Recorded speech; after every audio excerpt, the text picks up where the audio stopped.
उनका पीछा दो आंखें कर रही थी। एक पल को चारों ने पीछे पलट कर देखा, मगर वहां कोई नहीं था। शाम हो चुकी थी। जानवरों के रोने की आवाज कानों को चीर रही थी। रवि, खुशबू, नमन और जतिन चारों अच्छे दोस्त थे। हर वक्त मस्ती, मजाक, पार्टी, यही उनका दिन भर का प्रोग्राम होता था। यार लॉन्ग वीकेंड आ रहा है, कहीं घूमने चलते हैं। आइडिया तो अच्छा है, मगर कहाँ चलेंगे? क्यों ना लोनावला चले? लोनावला चले? बक, हर बार एक ही जगह, इस बार कुछ डिफरेंट करते हैं यार। Something thrill. हाँ, रात को टॉयलेट भी अकेला नहीं जाता है, मम्मी को उठाता है और बोल रहा है समथिंग थ्रिल। देख, तू मेरे पड़ोस में रहती है, इसका मतलब ये नहीं कि मेरी बातें सारे लोगों को बताती फिरे। तो गुस्सा हो रहा है, इसका मतलब खुशबू सही कह रही है, तुझे डर लगता है। हाँ लगता है डर, तो क्या करूँ?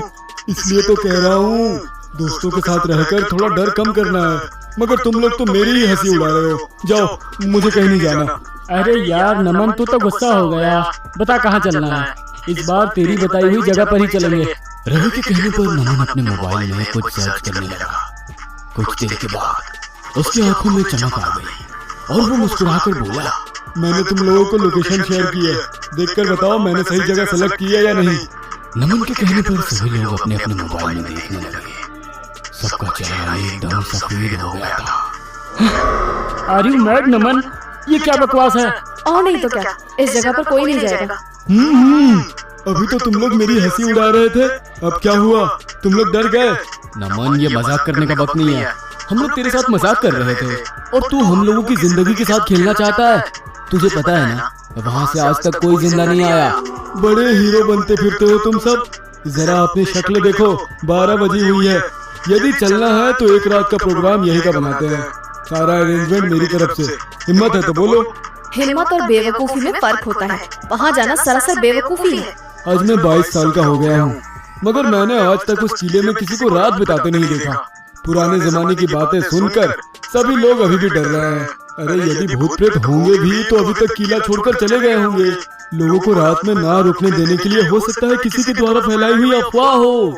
सोचो, हम लोग रात रुककर वहाँ से आएंगे तो सभी लोग हमारे बारे में बातें करेंगे और हमारे शहर के इतने खूबसूरत किले से हॉन्टेड वाला टैग हट जाएगा।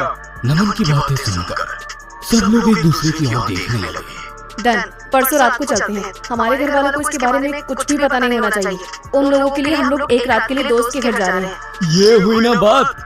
हम लोग गाड़ी में टेंट और जरूरी सामान रखकर कल दोपहर ही यहाँ से निकल जाएंगे, क्योंकि रास्ते में थोड़ा सा जो जंगल है वो दिन में ही पार कर लेंगे तो अच्छा है। वैसे भी हमें हमारी गाड़ी जंगल में ही छोड़नी होगी, किले के अंदर तो हमारी गाड़ी नहीं जा सकती।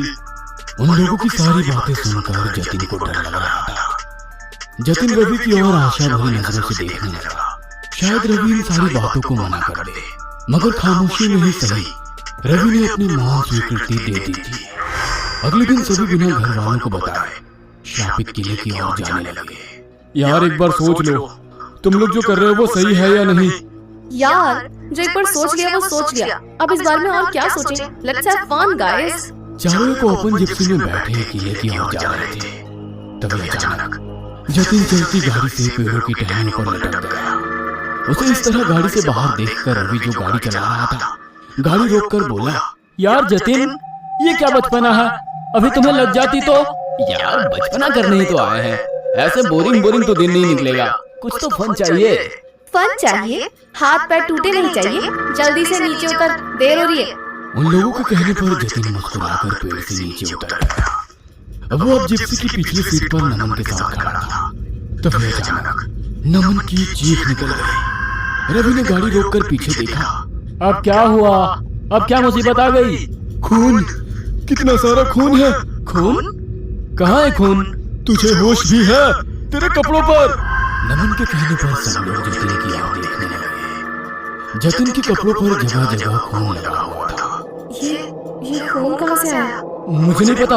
अभी ये बंदरों की तरह पेड़ पर लटका था ना, तो हो सकता है पेड़ पर कोई जानवर मरा हो, उसी का खून होगा। किले पर पहुंचकर कपड़े बदल लेना। सभी लोगों को रवि की बात सही लगी। चारों आगे बढ़ने लगे। कुछ दूर जाने के बाद किले की चढ़ाई शुरू हो गई थी। अभी यहाँ से हम लोगों को पैदल जाना होगा। मैं और खुशबू थोड़ा सामान लेकर आगे चलते हैं। जतिन और नमन तुम दोनों मिलकर टेंट और खाने पीने का सामान लेकर आओ। चारों अपने हाथों में सामान लेकर किले के अंदर दाखिल हो गए। किले में अजीब सा सन्नाटा था। दो कहीं दो आंखें उन लोगों को घूर रही थी। जैसे जैसे शाम हो रही थी, बाहर से जानवरों के रोने की आवाज बढ़ रही थी। जतिन सबके लिए टेंट लगा रहा था। अरे नमन, जरा इधर तो आ। क्या हुआ? अरे यार, पूरा टेंट फिक्स हो गया है, केवल एक ये रह गया है। इस रस्सी को पकड़, एक कील शायद जीप में ही रह गया है, उसके बिना टेंट फिक्स नहीं होगा। जतिन नमन को रस्सी पकड़ाकर अकेले जीप की ओर जा रहा था। तभी उसके पीछे से एक साया निकला। जतिन ने पीछे होकर देखा तो कोई नहीं था। वह जीप की ओर चलने लगा। जब वो काफी देर तक भी नहीं लौटा तो नमन परेशान होकर बोला, ओए लैला मजनू, दोनों का अकेले अकेले घूमना हो गया हो तो जरा जाकर देखो। ये जतिन मुझे ये रस्सी पकड़ा कर गया है। पिछले 20 मिनट से उसका इंतजार कर रहा हूँ, मगर अभी तक नहीं आया। रिलैक्स यार, रहा होगा। खुशबू के बोलते ही उन लोगों को सामने से जतिन आता नजर आया। ये देख, सामने से आ रहा है। तू भी ना बिना मतलब खुद भी परेशान होता है और दूसरों को भी करता है। जतिन आकर टेंट को फिक्स कर देता है, मगर नमन को जतिन की आंखें लाल नजर आती है। जतिन, तेरी आंखों को क्या हो गया? जतिन गुस्से में उसकी ओर देखने लगा। उसे गुस्से में देखकर खुशबू ने बात को संभाली और कहा, यार नमन, तुझे भी बाल की खाल निकालने की आदत है। हम लोग जंगल में हैं, हो सकता है किसी कीड़े ने काट लिया हो या फिर कचरा चला गया हो। अभी कुछ देर में ठीक हो जाएगी। मुझे बहुत तेज भूख लग रही है, तुम लोग खाने का इंतजाम करो, मैं जब तक कपड़े चेंज कर आती हूँ। कहकर खुशबू टेंट के अंदर चली जाती है। नमन को अभी भी खुशबू की बातों पर यकीन नहीं होता है और वो बार बार जतिन की ओर देख रहा था। जतिन की आंखें लाल होने के साथ साथ स्थिर भी थी। उसमें कोई हलचल नहीं थी। खुशबू टेंट में कपड़े बदल रही थी। उसे टेंट में किसी के होने का एहसास हुआ। यार रवि, तुम्हें जरा भी सब्र नहीं है ना? मैंने कहा ना कपड़े चेंज कर आती हूँ, टेंट से बाहर जाओ। कहते हुए खुशबू पलटी तो टेंट में कोई भी नहीं था। टेंट की चेन लगी हुई थी। खुशबू मुस्कुराकर खुद के सर पर मारते हुए बोली, ओहो, मुझे भी ना हर वक्त हर जगह रवि के होने का एहसास होता है। सभी लोगों को पता है, मगर ये रवि है कि मानने को तैयार नहीं है कि हम दोनों एक दूसरे से प्यार करते हैं। आज रात को इसे प्रपोज जरूर करूंगी। खुशबू सोच ही रही थी कि उसके पीछे से दो आंखें जोर से देख रही थी। टेंट से बाहर निकल गई। खुशबू कपड़े चेंज करके टेंट से बाहर आई। उसकी आंखों में भी जतिन की आंखों की तरह सुनापन था। वो फटी आंखों से सबको देख रही थी। रवि जंगल में खुद को गर्म करने के लिए लकड़ियां जला रहा था। यार नमन, सारी व्यवस्था तू करने वाला था। देख ले तेरी व्यवस्था, इतनी सी लकड़ी है और अब तो अंधेरा भी हो गया। यहाँ लकड़ी कहाँ मिलेगी? सोचा था सारी रात कैंप फायर करेंगे, मगर अब तो ऐसा लग रहा है थोड़ी देर में ही टेंट में जाना पड़ेगा।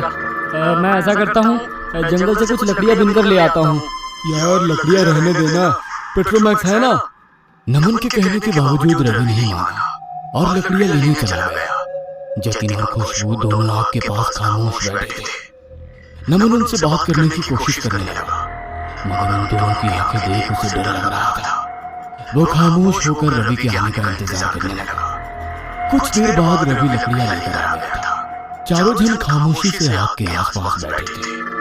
काफी देर तक जब कोई नहीं कुछ बोला तो नमन बोला, यार तुम लोग तो बड़ी बड़ी बातें कर रहे थे, जंगल में मंगल करेंगे, किले में रात में एंजॉय करेंगे, मगर तुम लोग तो एकदम भूत बने बैठे हो। मैं अब और इस तरह खामोश नहीं बैठ सकता। या तो तुम लोग बातें करो या फिर मैं जीप लेकर शहर वापस जा रहा हूँ। नमन के कहने पर तीनों एक दूसरे की ओर देखने लगे। तीनों के चेहरे पर मुस्कुराहट आ गई और उनकी आंखें लाल चमक रही थी। तीनों के शरीर में परिवर्तन होने लगा और आंखें लाल और शरीर इस कदर सफेद था मानो किसी ने खून चूस लिया हो। उन तीनों का ये डरावना रूप देखकर नमन की तुरंत दिल की गति रुक जाने से मौत हो गई। अगली सुबह जब किले में वॉचमैन पहुंचा तो वहां का नजारा देखकर हैरान था।